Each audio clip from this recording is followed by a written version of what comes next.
Mga bawal gawin sa Taiwan pero normal lang sa Pinas. Hindi mo aasahan ng pangatlo. Una, pumulot ng pera sa daan tapos iuwi. Sa Pinas kapag nakapulot ng pera, sasabihin agad, swerte ko naman. Pero sa Taiwan, hindi porket nakita mo sa daan, sayo na agad. Kung may napulot kang pera, wallet, phone o kahit anong gamit, mas safe na i-report mo sa police station, guard or management ng lugar. Kapag inangkin mo yan, hindi yan swerte. Problema yan dahil pwede kang magmulta o makulong. Pangalawa, umihi sa tabi-tabi. Alam natin na sa Pinas may ibang sanay umihi sa pader, sa gilid ng kalsada o kung saan madilim. Pero sa Taiwan, may tao, may camera at may pwedeng mag-report. Kapag nahuli ka, pwede kang magmulta.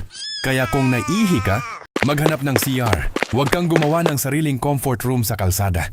Pangatlo, magtapon ng basura sa daan. Ito yung akala ng iba maliit na bagay lang. Candy wrapper, resibo, upos ng sigarilyo o tissue. Hindi porket maliit ang basura, okay lang itapon.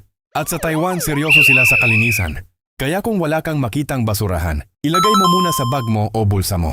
Kaya kung may kilala kang bagong dating sa Taiwan, i-share mo ito para makatulong.